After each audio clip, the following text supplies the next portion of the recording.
Yes, bakunzi ba Gitega Entertainment TV tubaramutse ubwira kandi tunabivuze n'ibihe vyiza twizere ko mumeze neza aho muherereye murazi ko tubakunda cyane ico tubasaba no gufite na subscribe nimba tarabikora tubashimira cyane mwebwe mumaze kubikora ndetse n'abatarabikora twizere ko mugiye kubikora nuko tubafitiye ikiganiro cy'inkino kuri uno munsi igenekerezo rya kabiri kuri uno munsi tuzakubabwira bimwe bitandukanye inkino zabaye mu ndwi hagati ndetse n'izigiye kuba zitangura ku munsi w'ejo muri Primus League turaza kuva ngaho cyo tubabwira muri handball ku rwego rwa Afrika muri Coupe d'Afrique des Nations ku batarenze imyaka 12 ku nkino zagiye ziragenda ndetse n'izigiye kubandanya ku rundi ruhande turaza kubabwira iburaya za transfer ndetse n'inkino zabaye muri ndwi hagati ubona yuko bari basubiye mu kibuga ndetse no muri weekend inkino za kuba zibandanya ku ruhande rw'iburaya nuko mugumane na Gitega Entertainment TV tubasabe gufenda subscribe nimba mutarabikora nuko ku munsi wa kabiri muri Primus League Elagato Junior yari iramutse ikina n'umugwi wa Tigre Noir hari ya Imakamba ku kibuga nkuru nziza Peace Park Complex ubona yuko rwarukino rw'ikirarane go ku munsi wa mbere wa Primus League ubona yuko ino Elagato Junior yaje kuba itsinda igitsindo kimwe cinje no mukinyi azwi izina rya Frank ku munota wa 26 nuko inkino urwo rukino niko rwabaye rwarurukino rw'ikirarane go ku munsi wa mbere w'inkino ubona yuko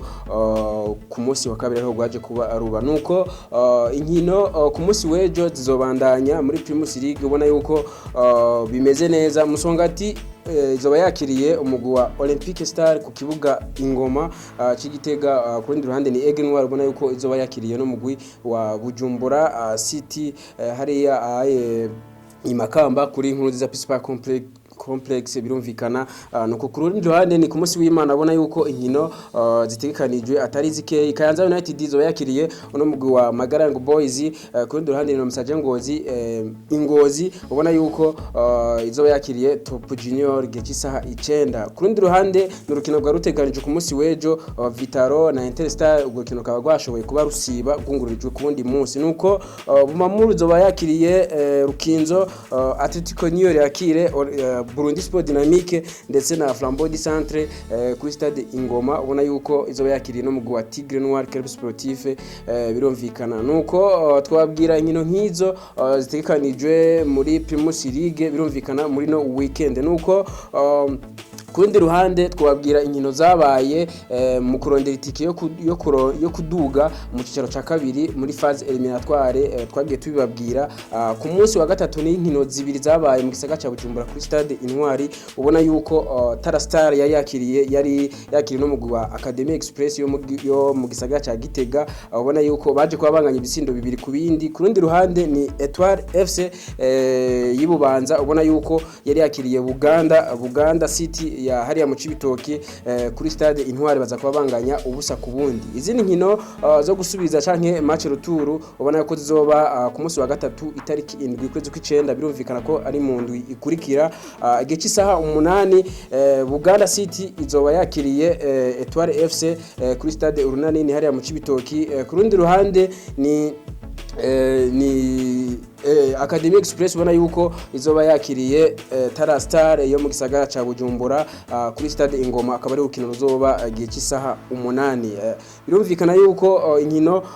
za phase eliminatoire zizobandanya ku uwo munsi wa gatatu dutumira cyane gushigikira ino migwi mu cicaro ca gatatu ikironderwa mu migwi izoduga mu cicaro ca kabiri nuko ku rundi ruhande ni muri handball ku rwego rwa Afrika cyangwa Coupe d'Afrique des Nations ku batarenza imyaka 18 ni umupira w'amaboko birumvikana ni mu gihe ku munsi wa kabiri ari izo nkino zaje kuba zitangura birumvikana n'ama groupe abiri canke pure zibiri ubona yuko bimeze neza Maroc, Libya, Uganda no Burundi bari muri pure imwe ndetse ku rundi ruhande ni Egypte, Algeria, Madagascar ndetse no Rwanda bari mu yindi pure ku munsi wa kabiri ni inkino zaje kuba zitangura ubona yuko Uburundi butashoboye kuba bushika ku mwanya mu gisagara ca Kigali ariko habera izo nkino maze baza kuba bategwa forfait n'umugwi wa Maroc mu gihe bashitse bateba birumvikana nuko ibitsindo 10 Maroc iba irabitahanye kuri forfait birumvikana nuko Libya iza kubitsindwa n'umugwi w'Ubuganda ibitsindo 35 kuri 28 ku rundi ruhande n'u Rwanda rwaje kuba rwirahira uno mugwi serukira gihugu wa Madagascar ibitsindo 53 kuri 32. Egypte iza kuba itsinda no mugwi wa Algeria ibitsindo 43 kuri 19 vya Algeria nuko kuwa gatatu inkino zarabandanije birumvikana ni u Rwanda rwaje kuba rutoroherwa imbere y'umugwi wa Egypte ibitsindo 44 kuri 30 kurundi ruhande ni Maroc yaje kuba itsinda itababari no mugwi wa Uganda ibitsindo 45 kuri 24. Algeria itsinda Madagascar ibitsindo 42 kuri 19. Uburundi buza kuba bunganya na Libya ibitsindo 32 ku bindi nuko twabwira yuko kuri no munsi mu masaha ari imbere ni igihe cy'isaha 7 Uburundi bufise urukino n'Ubuganda ni isaha 7 birumvikana ko ari mu masaha ari imbere ni mukanya ku rundi ruhande ni Egypt iza kuba yakiri iketana mu mutwe n'umugwi wa Madagascar Maroc na Libya ndetse u Rwanda rutane mu mitwe n'umugwi wa Algeria twabwira nk'ivyo ku mugane wa Afrika mu mpira w'amaboko handball nuko ku mugabane wa Buraya twabwira inkino zagiye ziraba muri nondwe hagati kuva ku munsi wa kabiri twabwira inkino zikomakomeye zagiye ziraba Fulham itsinda ibitsindo 2 n'umugwi wa Brighton, Southampton itsinda Chelsea ibitsindo 2 kuri kimwe ubona ko Chelsea taje kuba yorerwa kuri no rukino. Leeds United iza kubinganya igitsindo kimwe kindi n'umugwi wa Everton nuko Arsenal ku munsi wa gatatu itsinda ibitsindo 2 kuri kimwe na Aston Villa biboneka yuko no rukino rutari roroshe Arsenal taje kuba yoroherwa imbere y'uno mugwi wa Aston Villa ni insinzi yaje kuboneka bitoroshe ku ruhande rwa Arsenal. Gabriel Jesus na Martinelli ubona yuko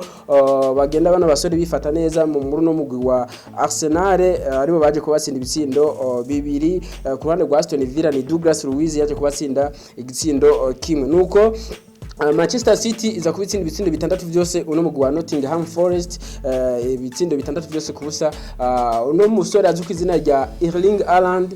beshi bagana bavuga bati ni machine ibitsindo kabisa yaje muri Premier League bigiye kuba bitoroha kabisa atsinda ibitsindo 3 wenyene ndetse Joao Cancelo aza gutsinda igitsindo ndetse na Julian Alvarez basore ubona ko ari bashasha muri uno mugwi wa Manchester City nawe aza kubatsinda ibitsindo 2 uno musore azi kuzina rya Alvarez nuko mu Faransa nako mu Butaliyano ubona ko Juventus de Turin yaje kubitsinda ibitsindo 2 no mugwi wa Spezia ndetse Udinese kubitsinda igitsindo kimwe no mugwi wa Fiorentina nuko mu Faransa twabwira Paris Saint-Germain yaje kuba yorohereza uno mugwi wa Toulouse ibitsindo 3 byose kubusa. Neymar Junior, Kylian Mbappe ndetse na Bernat ubona ko baje kuba batsinda bino bitsindo 3 ni Lille iza kuba itoroherwa imbere ya Nice maze Nice iza gutsinda ibitsindo 2 kuri kimwe cuno mugwi wa Lille. Ku rundi ruhande ni ku munsi wejo ubona yuko hari rukino rudasanzwe Leicester City yakira uno mugwi wa Manchester United igitsindo kimwe cinjijwe n'umusore azuka izina rya Jadon Sancho ku munota wa 23 ubona ko byari bimeze neza. Manchester United bimeshagana bavuga bati uno mugwi ugiye kuba ugaruka kabisa muri Premier League nuko Atalanta yaje kubitsinda no mugwi wa Torino hariya mu Butaliyano ibitsindo 3 kuri kimwe nuko twabwira ko Arsenal gushika ubu ari iyoboye ihiganwa amanota 15 kuri 15 kuko nta rukino rumwe iratakaza. Manchester City amanota 13 ndetse Tottenham Hotspur amanota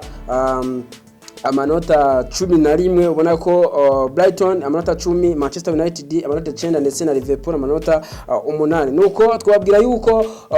hari urukino rudasanzwe kabisa ku munsi w'Imana beshi biteze Manchester United ndetse na Arsenal beshagana bavuga bati tuzoraba kabisa yamigwa yuko itakira duhenda ni Arsenal ubona ko igenda ivitwaramo neza atabukira rumwe iratakaza ariko twabwira yuko na Manchester United igenda ivitwaramo neza kuko nayone ubona ko iri kiraza mu ihiganwa nuko twababwira nuko twabwira ku munsi w'ejo nkino zizoba zitegekanije ndetse no ku munsi w'Imana ubona yuko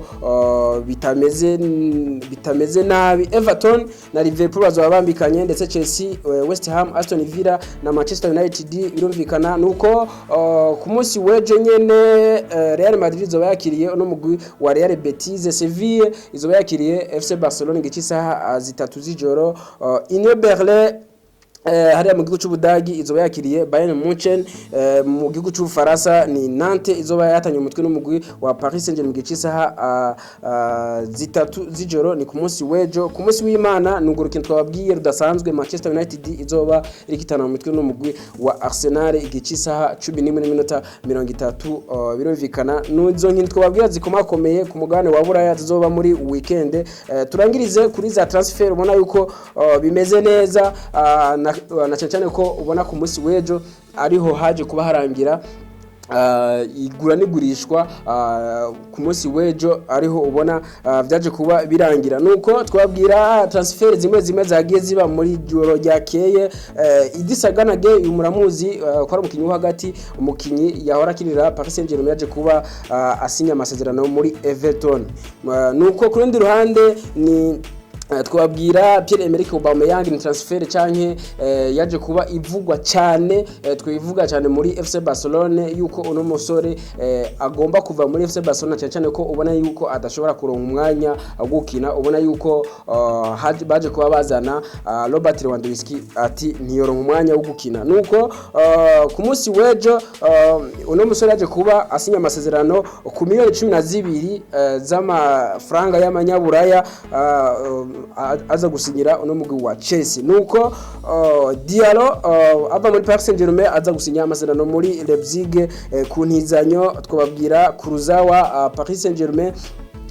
asinyira amasezerano muri Fulham ku ntizanyo. Twabwira Arthur ndetse uno mukinyi muramuzi cyane muri FC Barcelona. Ku munsi w'ejo yaje kuba ava muri Juventus maze aza kuba ashika muri Liverpool ku ntizanyo. Twabwira yuko Alex Moriba uyu muramuzi cyane muri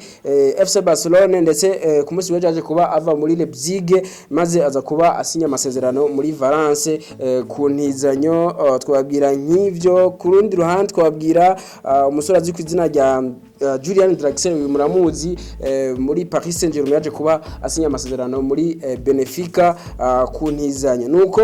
tubabwire nk'ivyo kubijanye n'ama transfer. Tubashimire cyane mwebwe mwabanye natwe muri kino kiganiro, tubashimire cyane mwebwe mudasiba kudukurikirana, tubashimire cyane gose mwebwe mudasiba kutwereka urwa rukundo nyene mu kutubwira ivyumviro byanyu muri commentaire. Hano bagenda bambaza bati mbega ibiganiro ko tutabibona kuri YouTube nako kuri Facebook, cusimbira kuri YouTube urabisa ngaho. Ukibuze kuri YouTube simbira kuri Facebook, ukibuze kuri Facebook ugende kuri YouTube, hose muradusangaho ibikorwa bya Gitega Entertainment TV mu bisangaho. Tubashimira cyane mwebwe mwabanye natwe mugaheba ivyo murimo mukadukurikirana. Ciao ciao.